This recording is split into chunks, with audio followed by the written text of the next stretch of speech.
Y vamos a iniciar en el nombre del Padre, del Hijo y del Espíritu Santo. Amén. Ven Espíritu Santo, llena los corazones de tus fieles y enciende en ellos el fuego de tu amor. Envía, Señor, tu Espíritu y todo será creado y se renovará la faz de la tierra.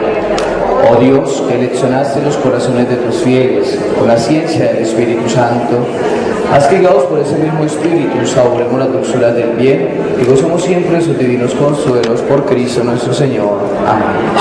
Oh María concebida sin pecado. Oh María concebida sin pecado. Oh María concebida sin pecado. En el nombre del Padre, del Hijo y del Espíritu Santo. Amén. Buenas noches. Bueno, ¿cómo les ha ido? ¿Bien? Bueno, me alegro. Todos trajeron la Biblia, ¿no es cierto? Hoy vamos a hablar de un tema muy, pero muy importante. Muy importante, ¿por qué? Porque vamos a analizar la importancia de María en la revelación bíblica. La importancia de María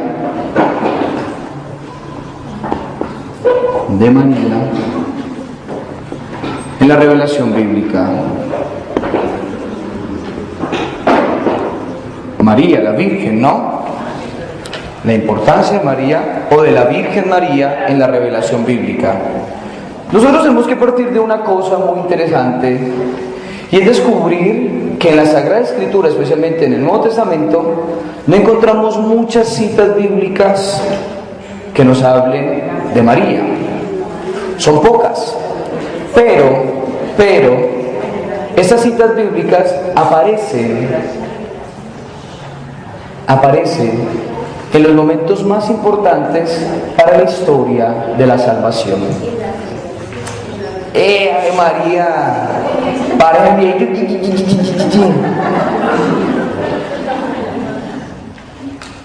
Juguemos un jueguito en que yo hablo y usted me escucha, ¿no es cierto? ¿Listo? Ya tenemos que partir. No son muchas las citas, pero María aparece en los momentos más importantes de la historia de la salvación. Vamos a dar cuenta. María aparece en el primer momento importante de la historia de la humanidad. Aparece en la encarnación. En la encarnación. Y esto lo vamos a encontrar en el Evangelio de Lucas, capítulo 1, Lucas 1, 26 al 38. Después aparece también de manera implícita Lucas capítulo 1, versículo 26 al 38. De manera implícita aparece también en Gálatas capítulo 4, versículo 4. Empecemos a analizar este momento importantísimo para la historia de la humanidad.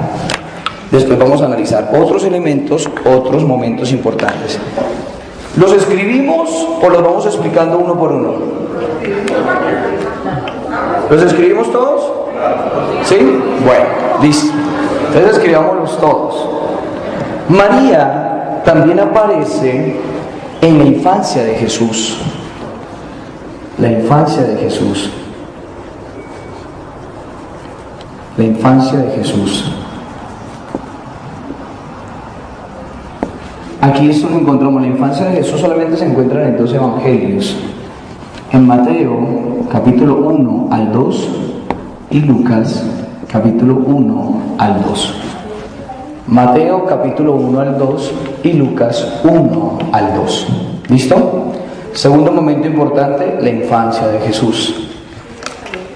Tercer elemento importante o tercer momento importante en donde María aparece. María aparece en el misterio pascual.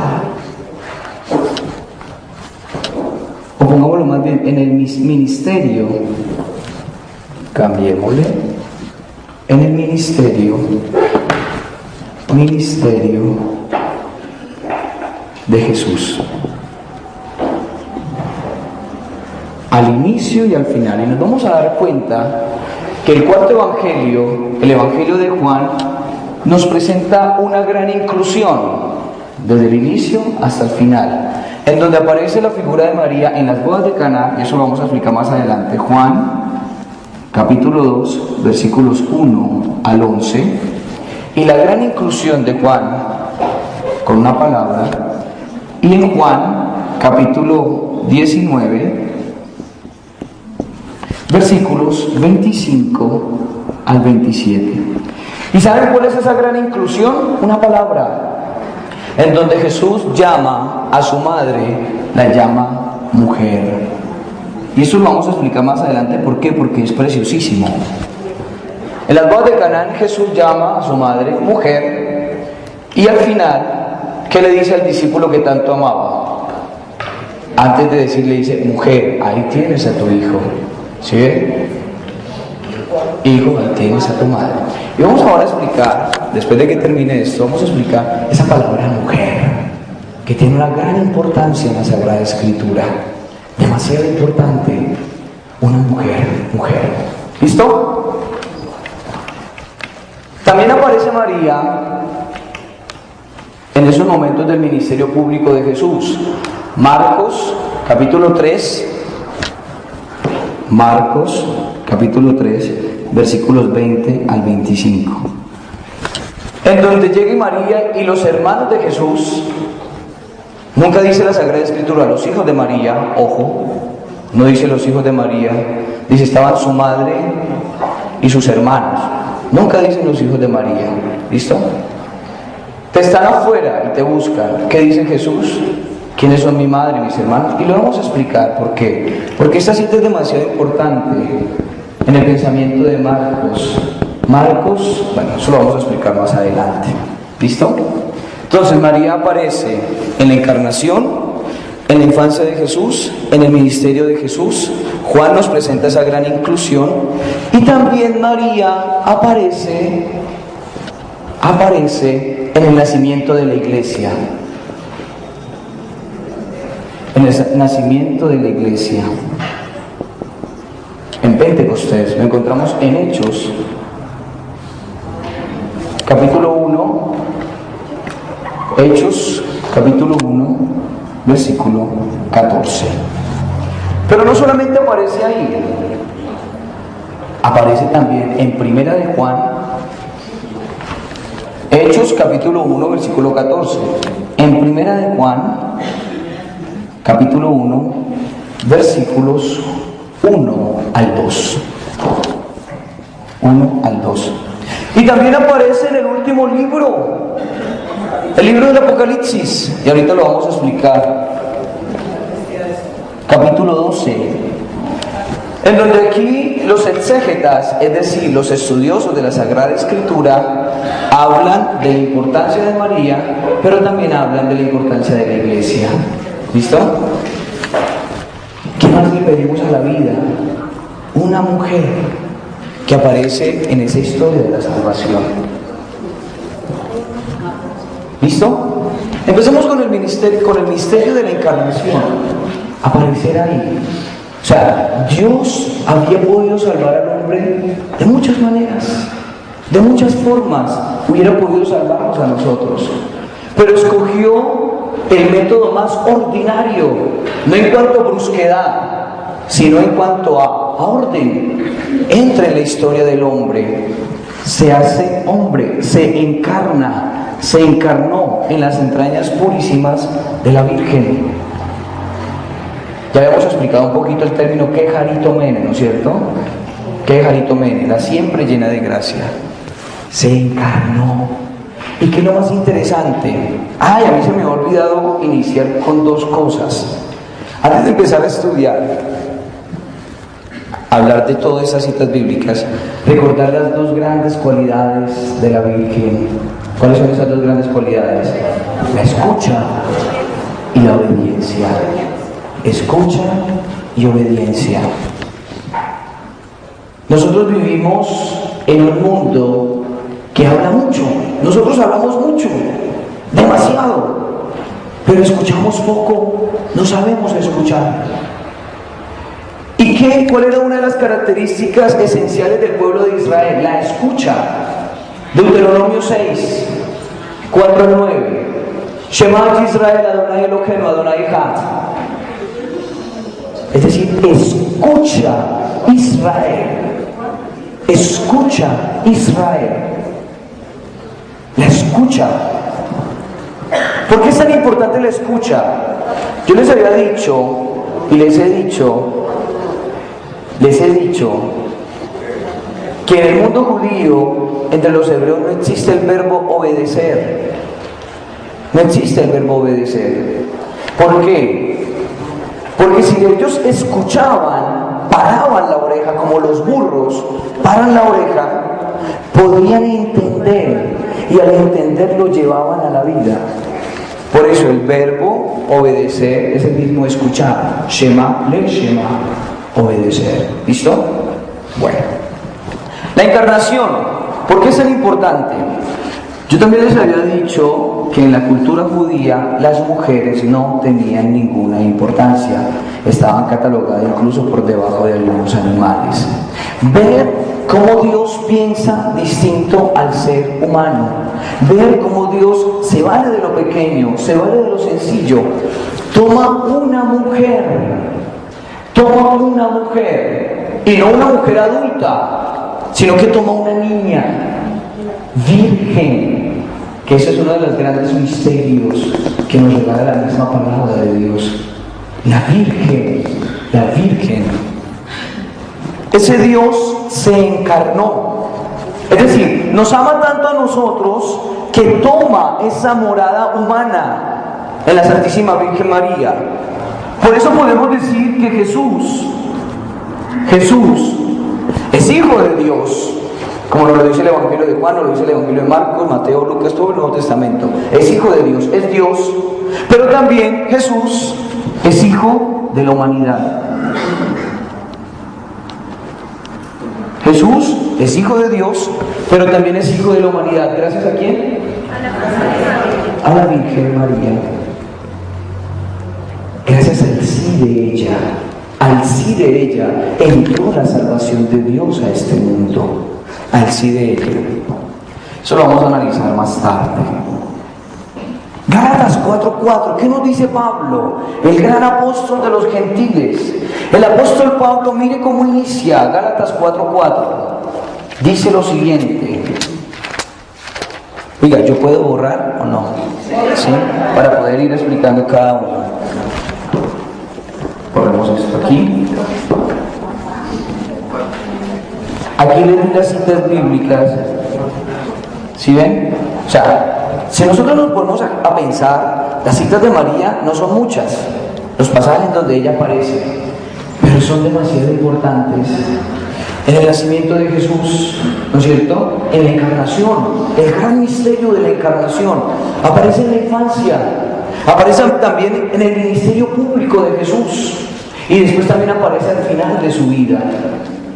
Y no solamente al final de su vida, sino que como buena discípula de su Hijo, también aparece en el inicio de la iglesia. Una iglesia que es apostólica. Iglesia apostólica. Como nos lo dice el libro de los Hechos de los Apóstoles. Es apostólica, es mariana y es eucarística. Tres grandes cualidades para que no se nos olvide. La iglesia, si leemos el libro de los Hechos de los Apóstoles, ahí vamos a encontrar esas tres grandes cualidades. ¿Listo? Bueno, ¿qué dice el apóstol Pablo? Gálatas capítulo 4, versículo 4. Llega y dice Pablo, miren cómo inicia Pablo. Pero al llegar la plenitud de los tiempos, envió Dios a su Hijo, nacido de mujer. Es decir, Jesús no aparece de la nada. Jesús tiene un nacimiento. Y ese nacimiento en la carne, ojo con eso. ¿Listo? Se encarnó. Porque Jesús, el Verbo, existía desde siempre en la presencia de Dios. Por eso llega y dice aquí el apóstol Pablo, Dios envió a su Hijo. ¿A qué? A que naciera en la carne, se hiciera carne. Pero se hace carne gracias a quién? a una mujer. Ese término mujer es muy importante. A una mujer, Guiné, lo vamos a explicar ahora. A una mujer. Pero miren el encabezado. ¿Qué dice Pablo? Pero al llegar la plenitud de los tiempos, al llegar la plenitud, no era cualquier tiempo, era el tiempo pleno, el pleró.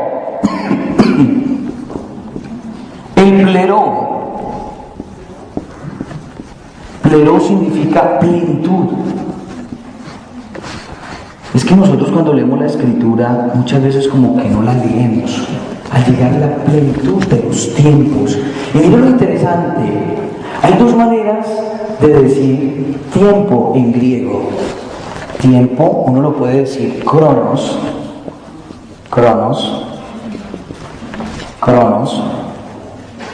o puede decir kairos.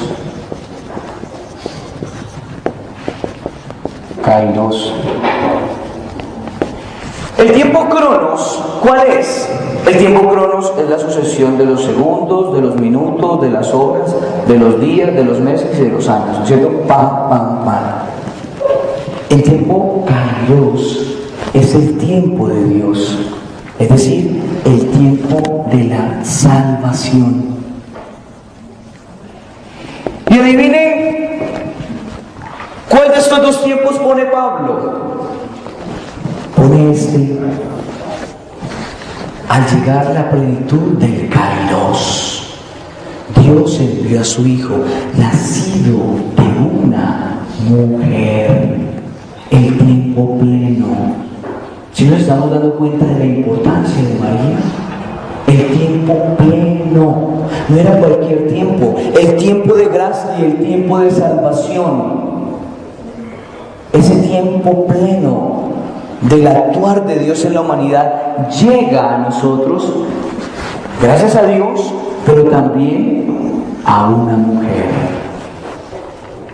Ojo, yo vuelvo y repito, nosotros amamos, veneramos, honramos a la Santísima Virgen María. Ella es Madre de Dios, pero no es Dios. Ese es uno de los misterios grandiosos. Es un ser humano, Como decía Martín Lutero, el gran protestante de la Reforma, el único ser que está por encima de toda la humanidad es María. Y lo decía Martín Lutero en uno de esos cánticos que hacía en favor de María. ¿Saben por qué decía eso? Porque llegó y decía, ella es la Madre de Dios, y por eso se le debe reverencia, no adoración, reverencia, respeto y amor. ¿Listo? ¿Vamos entendiendo o no vamos entendiendo?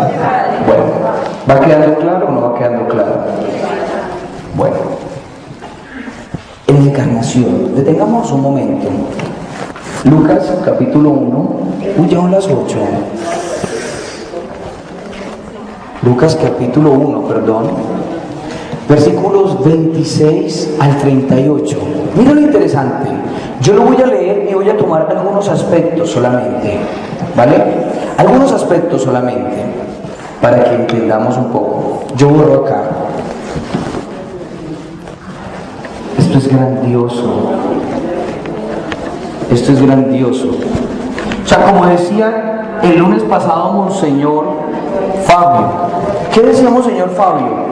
Nosotros muchas veces decimos que debemos amar a Dios, y es importante que nosotros debemos amar a Dios. Pero se nos ha olvidado recordar que Dios nos ha amado primero, que Dios a mí me ha amado primero, a pesar de que yo sea pecador. Me ha amado primero y me ha amado hasta el extremo. ¿Listo? Miren lo bonito. ¿Y qué dice? Lucas capítulo 1, versículo 26 al 38. Al sexto mes fue enviado por Dios el ángel Gabriel a una ciudad de Galilea llamada Nazaret, a una virgen desposada con un hombre llamado José de la casa de David. El nombre de la Virgen era María.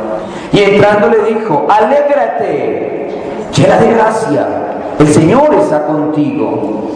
Ella se conturbó por estas palabras y discurría qué significaría aquel saludo. El ángel le dijo: no temas, María, porque has hallado gracia delante de Dios. Vas a concebir en el seno y vas a dar a luz un hijo, a quien pondrás por nombre Jesús. Él será grande y será llamado Hijo del Altísimo, y el Señor Dios le dará el trono de David su padre. Reinará sobre la casa de Jacob por los siglos, y su reino no tendrá fin. María respondió al ángel: ¿cómo será esto? Pues no conozco varón.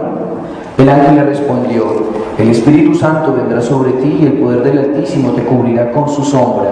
Por eso el que ha de nacer será santo y será llamado Hijo de Dios. Mira, también Isabel tu pariente ha concebido un hijo en su vejez, y este es ya el 6º mes de aquella que llamaban estéril, porque ninguna cosa es imposible para Dios. Dijo María: he aquí la esclava del Señor, hágase en mí según tu palabra. Y el ángel la dejó. Sigamos. 3. En aquellos días se levantó María y se fue con prontitud a la región montañosa, a una ciudad de Judá. Entró en casa de Zacarías y saludó a Isabel.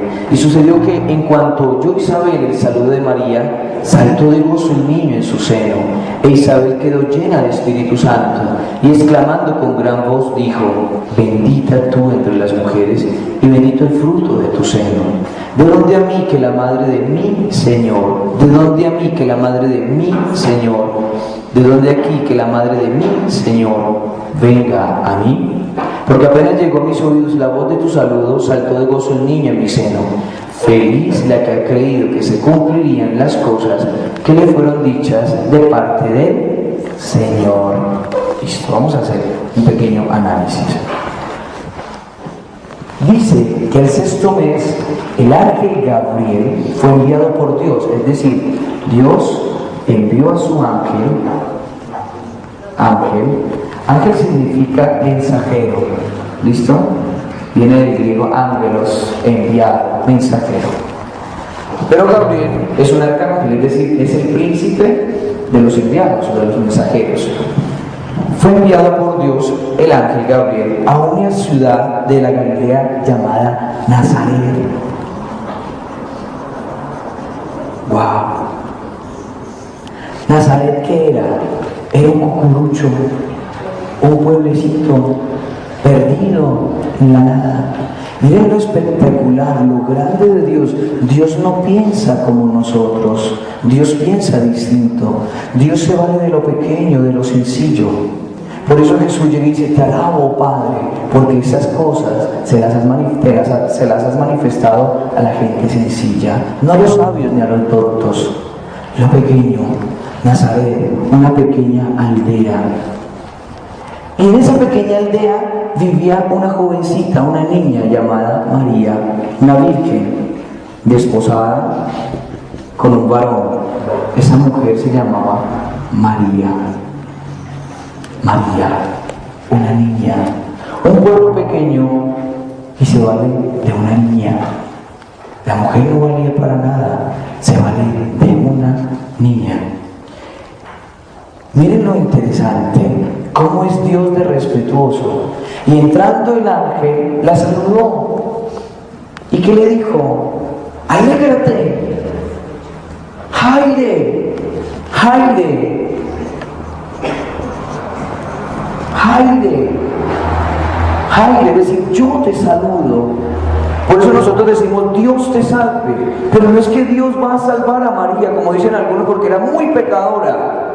Dios te salve significa Dios te saluda, María.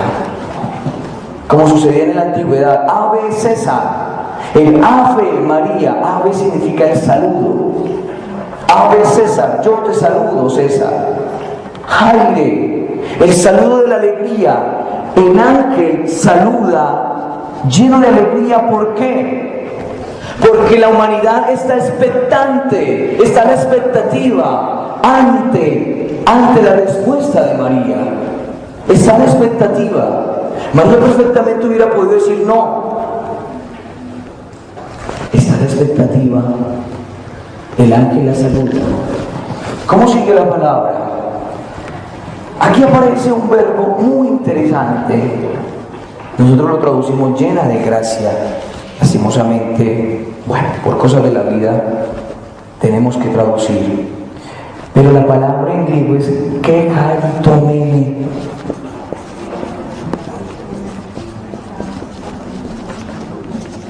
Kecharitomene. Fácil, ¿no es cierto? Facilísimo. La kecharitomene. Acuérdense que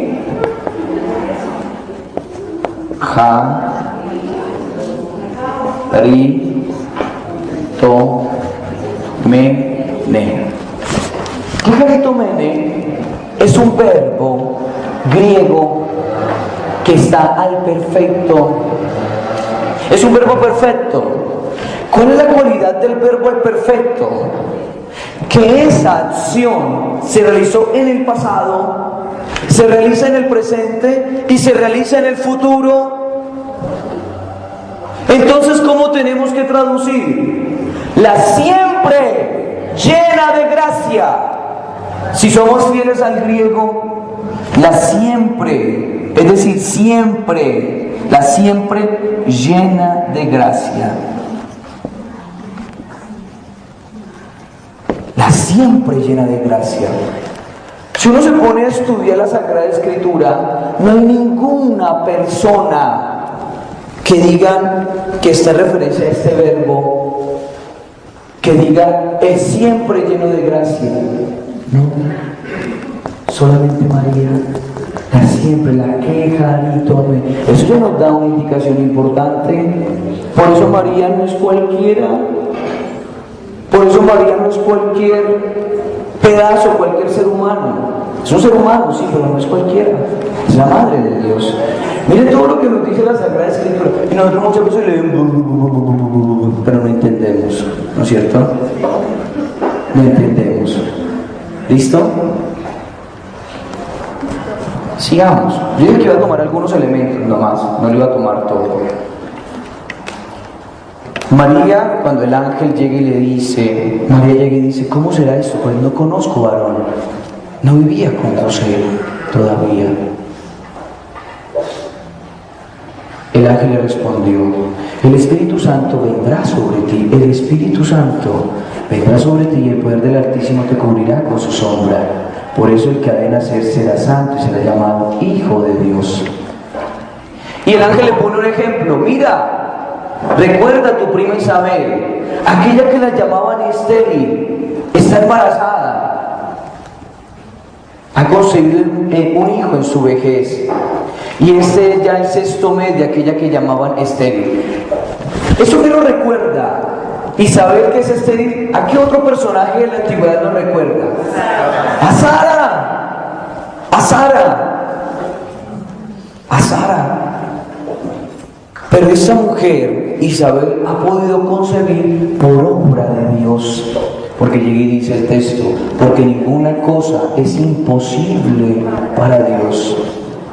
Mira la respuesta de María, preciosa esa respuesta. Dijo María, he aquí la esclava del Señor, hágase en mí según tu palabra. María, que concibe esa palabra primero en su respuesta, sí, primero escucha, luego en su mente y en su corazón, y se encarna el Hijo de Dios. Toma las entrañas de María. Y sigamos. Nosotros muchas veces vemos la visitación y ¡ay, tan bonito! María fue a ver a su prima Santa Isabel, le iba a ayudar. No. Este texto de Lucas nos muestra siempre la superioridad de Jesús en relación a Juan el Bautista. ¿Por qué? Si María, vayamos un poco más adelante, si María hubiera ido a quedarse y ayudarle a su prima Santa Isabel, porque en el versículo 56 del capítulo 1 llega y dice, María permaneció con ella unos 3 meses y se volvió a su casa. Y después el texto nos muestra el nacimiento de Juan el Bautista. ¿Se devuelve antes de que nazca Juan? Entonces la visitación no es que, ay, tan bonita, voy a ayudar. No. tiene toda una idea teológica. Lucas nos está mostrando esa gran idea para demostrarnos una cosa, que Jesús es más que Juan, porque Jesús es hijo de Dios, pero también es hijo de la humanidad. ¿Listo? Tomemos un solo elemento de aquí. Sucedió que en cuanto oyó Isabel el saludo de María, saltó de gozo el niño en su seno. ¿Por qué salta Juan en el seno de su mamá Isabel?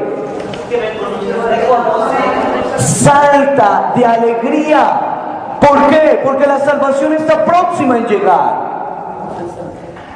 Así como saltaba el rey David al ver el arca de la alianza, así como cuando él danzaba, así salta con un cervatillo que salta porque ya llega la primavera. Eso nos quiere decir Lucas ahí, cuando salta esa criatura en el seno de Isabel. Y miren lo que dice Isabel, inspirada por Dios. Exclamando con gran voz dijo: bendita tú entre las mujeres y bendito el fruto de tu seno. Miren lo que le dice: ¿de dónde aquí que la madre de mi Señor venga a mí?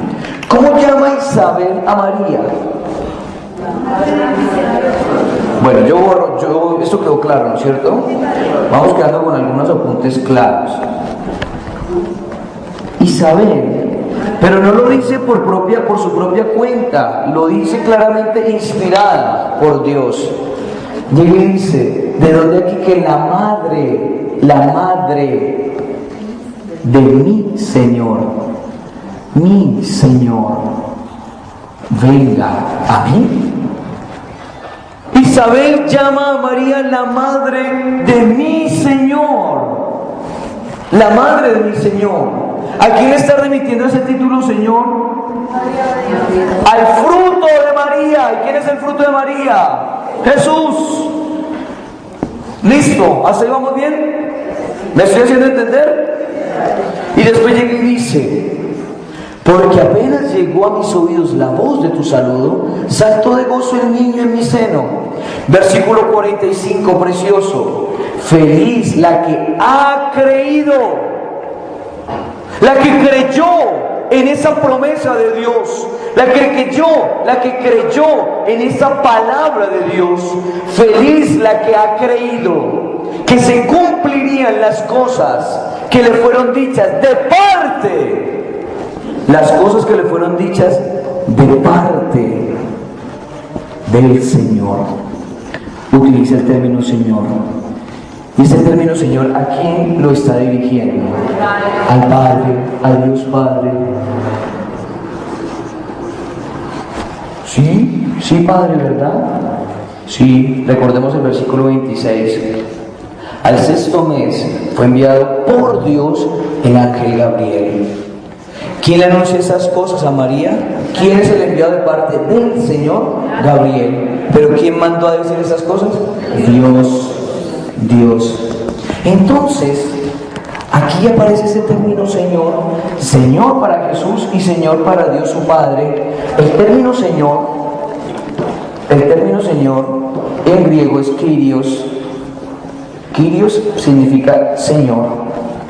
Este término lo tradujeron del hebreo Elohim.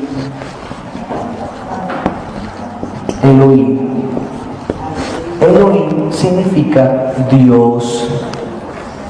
Elohim significa Dios. Entonces, ¿qué es lo que está diciendo Isabel? ¿De dónde aquí que la madre de mi Señor, la madre de Dios, venga a mí? Porque le fueron dichas las cosas de parte de Dios. ¿Claro? Dios, Jesús es Dios, su Padre es Dios y María es la madre de Jesús. Por eso nosotros decimos con toda razón que María es madre de Dios, madre de Dios. Así es sencillo, base escriturística, lo dice la palabra de manera implícita, no de manera explícita, pero también es verdad, lo dice. Ahí no va a decir María, no aparece el término María, madre de Dios, de manera explícita, pero sí de manera implícita. Por eso enamorémonos de la palabra de Dios, que es tan interesante, tan bonita. Y aprendamos a leerla bien. Aprendamos a leerla bien, porque es importante. Abro un paréntesis. Yo siempre he dicho que nosotros debemos tratar, siempre que leamos la palabra de Dios, debemos tratar de dramatizarla, o al menos de ver esa escena. El domingo pasado, en la liturgia de la iglesia, ¿qué se nos leía? El Evangelio de Marcos, capítulo 10. ¿Sí lo recuerdan? Vamos a hacer una pequeña alusión y ya continuamos. Marcos, capítulo 10, versículo 17. Un tal, porque no dice que era joven, y dice, cuando Jesús emprende el camino hacia Jerusalén, le llega corriendo por el camino. Oiga, ¿y por qué no dice si era un joven, si era un adulto, si era un anciano? Dice uno. ¿Para qué? Para que nosotros también nos podamos identificar con ese personaje. Bueno, le hace todo, Maestro bueno, lo llama maestro bueno. ¿Qué debe hacer para ganar la vida eterna? Es curioso, esta pregunta es curiosa, porque un judío sabe que si cumple la Torá, los mandamientos, tiene la vida eterna. Entonces la intención de Marcos no era para un auditorio judío, era para un auditorio cristiano,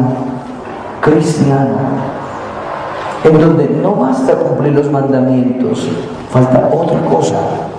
Y miremos lo que dice.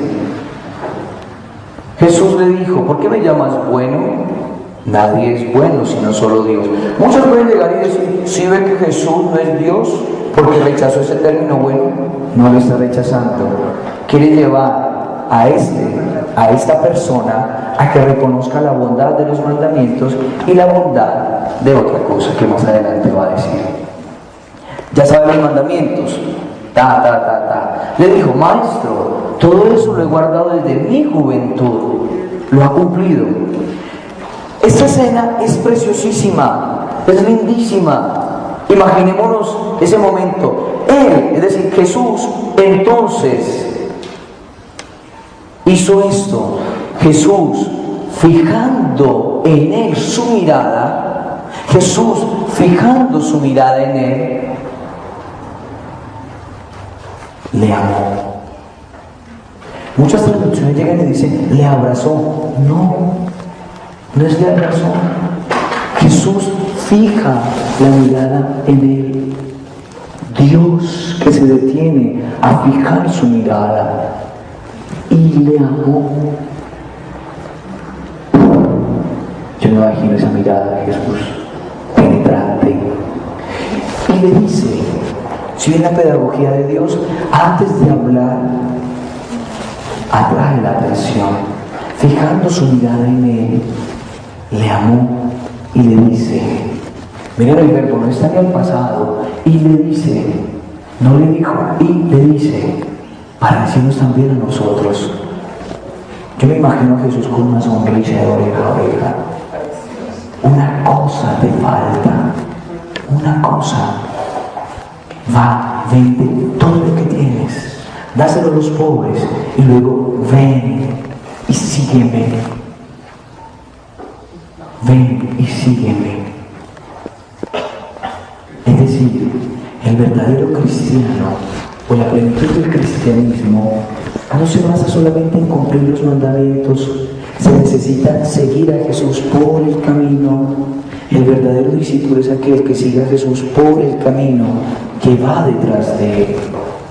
¿Y qué sucedió con este tal? Se fue aburrido, porque tenía muchos bienes. Aquí nos damos cuenta de una cosa. Este tal no supo descubrir que su mayor tesoro era Jesús. Y lo dejó ir. Ojalá que no nos pase eso a nosotros. ¿Vale? Una preguntita. ¿Por qué Jesús le dijo, vende y lo dijo regalo? ¿Es lo mismo? ¿Ves? Es decir, despréndete de esas posesiones, despréndete. Pero entonces aquí viene una pregunta, espero contestártela. Entonces uno se pregunta, ¿será que uno para poder seguir a Jesús necesita ser paupérrimo? ¿No tener nada? Porque si nosotros decimos que la intención era que vendiera todo y quedara pobre, estamos en la olleta y pitadora. ¿Por qué? Porque si nosotros leemos toda la Sagrada Escritura, nos vamos a dar cuenta que los dones, las riquezas, son don de Dios, son un don de Dios, ¿no es cierto? Porque Dios las da. Incluso invita, y para Dios la pobreza es una ofensa. No tiene que haber pobres en medio de ti, porque yo te he dado la tierra, le dice el pueblo judío. No tienen por qué haber pobres.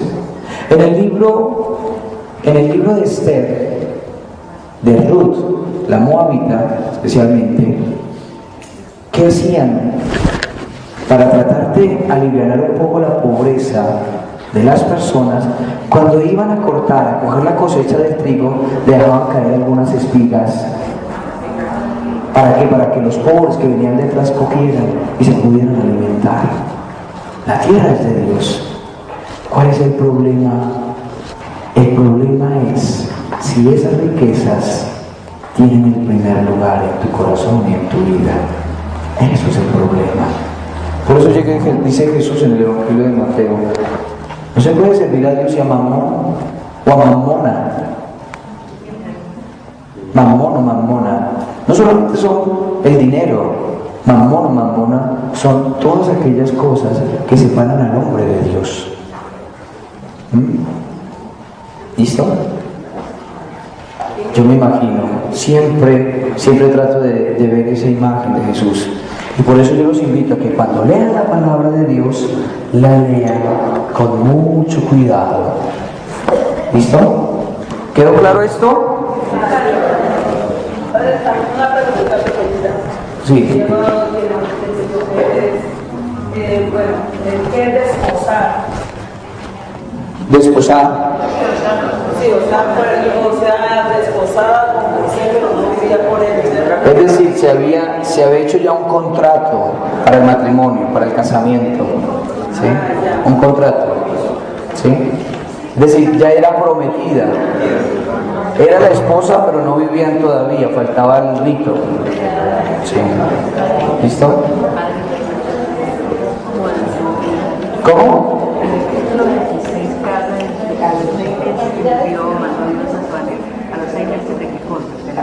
No, al sexto mes, es que si nosotros leemos la escritura nos vamos a dar cuenta de que, leámoslo un poco. Aquí, al decir al sexto mes, quiere decir que Dios entra en la historia de la humanidad, entra en la historia humana. Es decir, el tiempo de Dios se hace el tiempo humano. Al sexto mes Dios envía a ángel, es decir, Dios irrumpe en la historia humana. ¿Sí? ¿No me entendiste? Digámoslo, pongámoslo así, dibujito. Digámoslo que este es Dios, ¿no es cierto? Aquí nosotros estamos los seres humanos. Nosotros los seres humanos nos regimos por tiempo cronológico, ¿sí? Días, meses y años. Al decir al sexto mes, Dios envió al ángel Gabriel, es decir, Dios entra en la historia de la humanidad, ¿no es cierto? Dios irrumpe, ¿sí? En esa historia humana, y Dios se queda en esta historia humana, ¿sí? ¿Me estoy haciendo entender?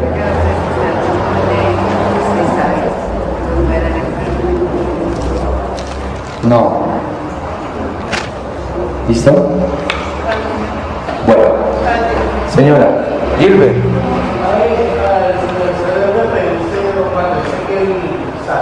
Por ejemplo, escribía un auditorio cristiano judío, quiere decir que si esos episodios no pasaron, o sea, así como la vida. No, sí, claro. La cuestión es que uno cuando escribe, uno tiene que tener en cuenta su auditorio. ¿Sí me entiende? Si por lo menos yo voy a escribir a un auditorio que no sabe español, pues yo no voy a escribir en español. Tengo que escribir en inglés. Ustedes hablan inglés, yo hablo en inglés. ¿Sí? Entonces tengo que manejar una categoría mental. ¿En qué sentido lo estoy diciendo o de qué manera? ¿Por qué? Porque Marcos explica mucho las tradiciones judías. Es decir, está escribiendo a personas que no son judías. ¿Sí me hago entender? ¿Para qué? Para que estas personas que no son judías entiendan qué fue lo que pasó. ¿Listo? Bueno, vamos a explicar un poquito Marcos capítulo 3. Vamos a tomar algunos elementos. Ya falta media horita, que pesar. Y me detengo en un aspecto importante. Señora.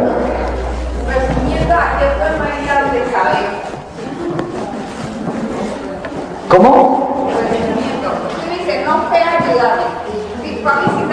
Sí, pero entonces, ¿a qué fue? O sea, Lucas nos presenta este encuentro para mostrar que Jesús es Dios y que Juan va a ser su precursor, un ser humano, punto. ¿Listo? Sí, para decirnos claramente, oiga, Jesús no es cualquiera tampoco, como muchos llegan y dicen, tampoco es cualquiera, Jesús es Dios, ¿listo? Pero es el Dios encarnado, el Dios humanado, el Dios que se hizo niño, joven, adulto, que tuvo todo un proceso. Es que esto es lo más lindo de la revelación bíblica, eso es lo más precioso de la revelación bíblica. Y nosotros muchas veces como que... y ver cómo Dios se vale de lo pequeño, de lo sencillo, se valió de una mujer, ¿vale? Marcos 3, Marcos capítulo 3, versículos 31 al 35.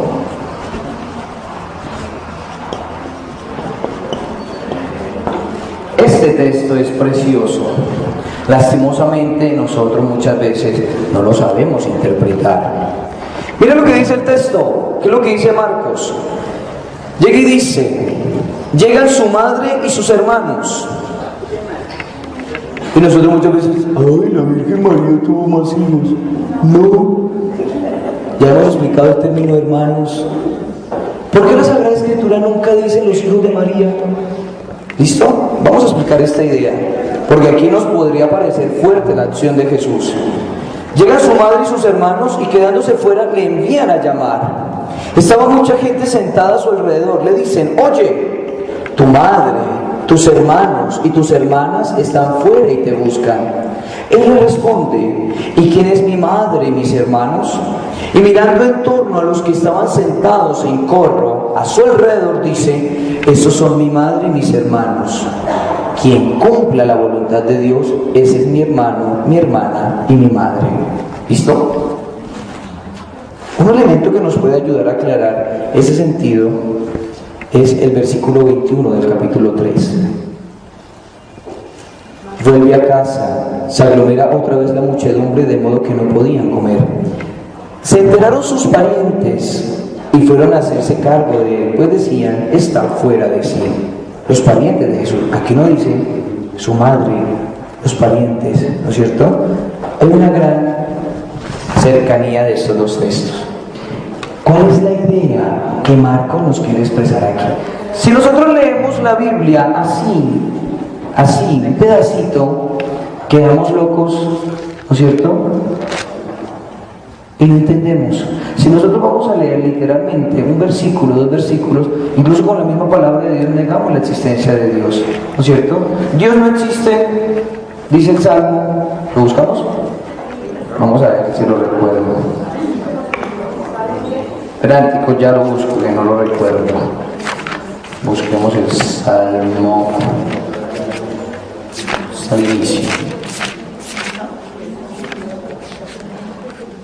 El Salmo 10. Salmo 10, versículo 4b. Si nosotros vamos a leer solamente un versículo, pues estamos en la olla pitadora. ¿Por qué? Porque llega y dice el Salmo 10, versículo 4b, no hay Dios, Dios no existe. Si nos quedamos con ese pedacito, pues estamos en la pitadora, porque negamos con la misma Biblia la misma existencia de Dios. Pero en cambio, si leemos todo el conjunto, nos vamos a dar cuenta. ¿Por qué, Yahvé, te quedas lejos, te escondes en las horas de la angustia? Por el orgullo del impío es perseguido el desdichado, queda preso en la trampa que le ha urdido. Sí, el impío, mire, el impío se jacta de los antojos de su alma.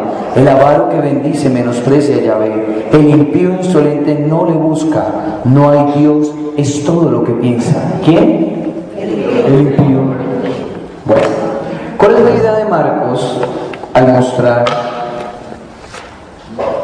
mostrar este texto. Jesús ya instituyó a los 12 en el capítulo 3, versículo 13. Marcos 3, 13. Ya estuvo la institución de los 12. ¿Listo? Instituyó a los 12 para que estuvieran con él. Listo. ¿Cuál es el gran proyecto de Marcos? Ese lo encontramos en Marcos capítulo 1, versículo 14 al 15. Es la proposición, la propuesta. Después que Juan fue entregado, marchó Jesús a Galilea y proclamaba la buena nueva de Dios. ¿Qué decía Jesús? El tiempo se ha cumplido y el reino de Dios está cerca. Convertíos y creed en la buena nueva. Ojo, el tiempo se ha cumplido. El tiempo se ha cumplido. El tiempo ha llegado. Y el reino de Dios está cerca. Convertíos y creed la buena nueva. Convertíos y creed la buena nueva. La buena nueva. En otras palabras más sencillas, creer en el Evangelio. Evangelio significa buena nueva, buena noticia. ¿Listo? ¿Cuál es esa buena nueva? Que Jesús es el Hijo de Dios y que Dios le ha enviado ¿para qué? Para que los hombres sean parte de esa gran familia de los hijos de Dios, hagan parte de esa familia. Por eso, ¿qué es lo que está diciendo Marcos? No solamente basta la cercanía sanguínea para ser parte de la familia de Dios, sino que hace falta que hacer la voluntad de Dios. Entonces, el que hace la voluntad de Dios, ese hace parte de mi familia. Pero Jesús no está negando la importancia de sus parientes, está invitando a que estos también entren en esa óptica. ¿Listo? ¿Listo? Sus parientes. No es que porque yo soy el hermanito, es decir, el primo, pongámoslo en términos occidentales, el primo o el segundo primo o el tercer primo de Jesús, entonces yo ya tengo la cosa mamé. No, Jesús lo dice claramente, tiene que cumplir la voluntad de Dios, y esa es mi familia. ¿Listo? Que nos aclara el Evangelio de Lucas que María cumple la voluntad de Dios. Detengámonos en este texto que yo quiero explicarles hoy, ¿vale? Este texto importantísimo para descubrir la importancia de María una vez más. ¿Soy claro o no soy claro? Uy, se me cayó la boca. Bueno, vayamos ahora a descubrir, detengamos un momento en el pensamiento de Juan, el cuarto evangelio, para descubrir algo interesante que nosotros muchas veces no nos damos cuenta. ¿Por qué no nos damos cuenta? Pues por no saber leer la palabra de Dios. Uy, ojalá Dios me ayude. Vayamos a Juan, capítulo 2, versículo 1 al 11. Juan, capítulo 2, versículo 1 al 11. Miren lo interesante. Ustedes ya saben todo el relato.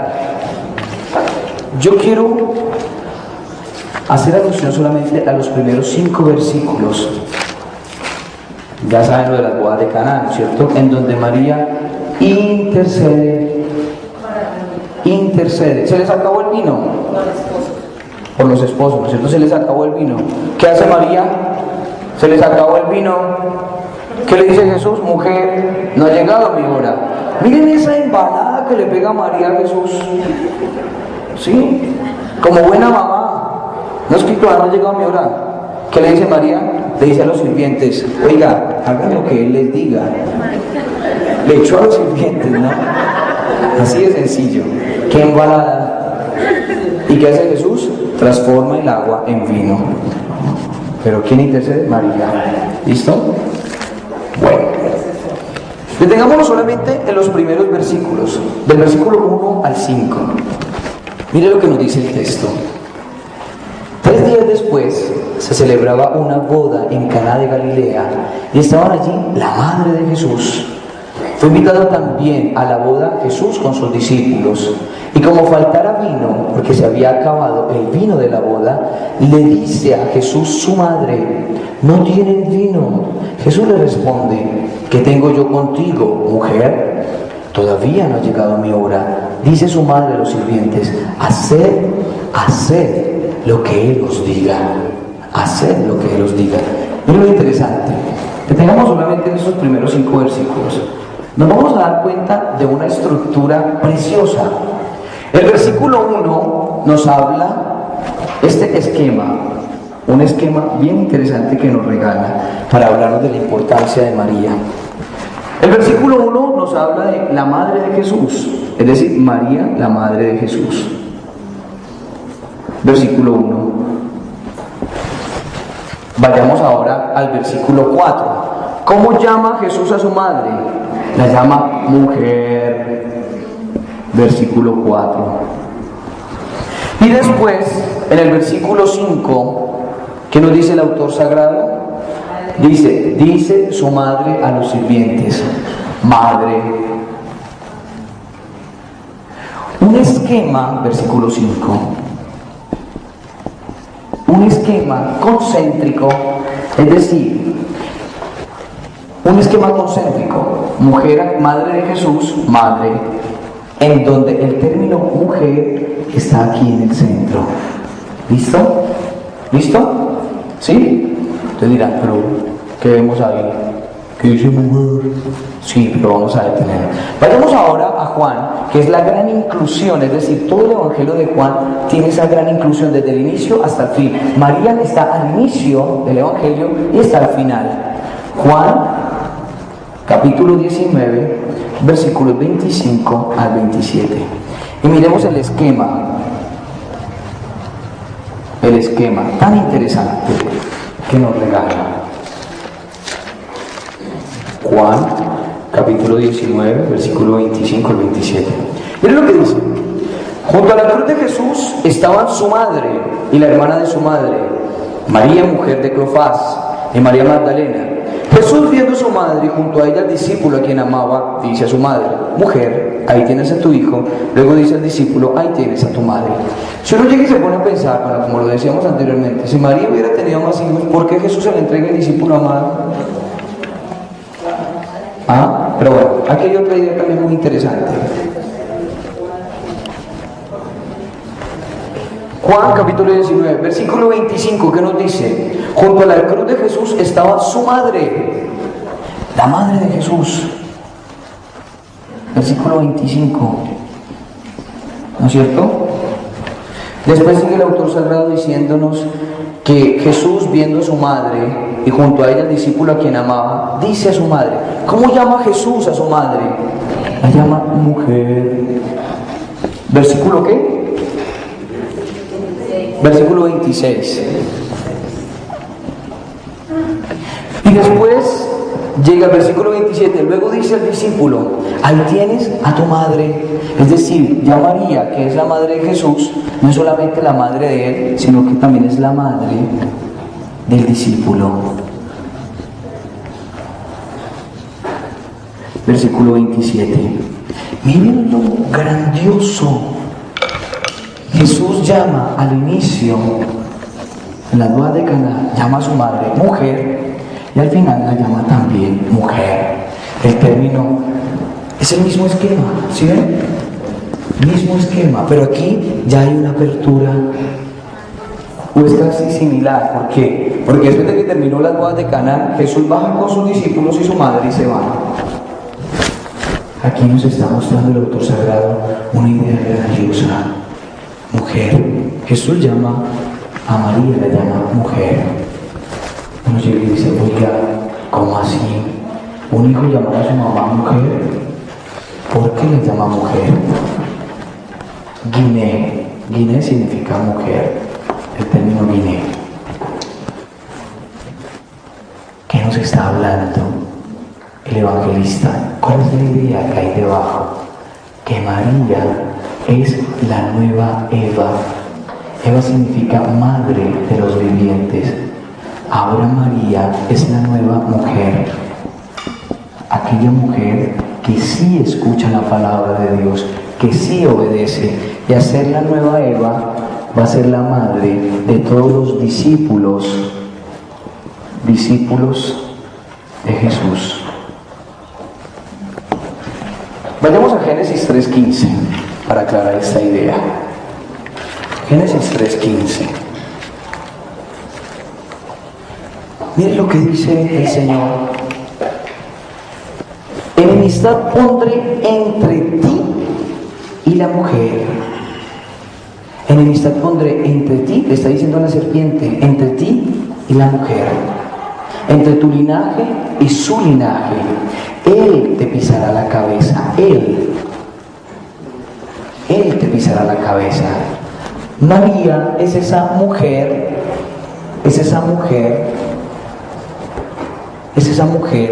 que da luz a Jesús, a aquel que le pisa la cabeza a Satanás. Por eso Jesús la llama mujer. Por eso la llama mujer. ¿Entendido? ¿Cuál es la idea que hay de fondo? Que así como por culpa de Eva, ¿no es cierto?, la humanidad se perdió, ahora gracias a esta mujer que da a luz a Jesús, que es el que le pisa la cabeza a Satanás, la humanidad entera entra a gozar de la salvación de Dios. ¿Claro? Y miren lo interesante, miren lo bonito, que María, Jesús no es solamente, nos muestra que no es solamente su madre, sino que también se la da al discípulo que tanto amaba. La apertura también a la iglesia. La apertura también a todos los discípulos de Jesús. Todos los discípulos de Jesús tienen una madre, y esa madre es María. No porque ella lo quiso. Y miren la inclusión de los evangelios. Dios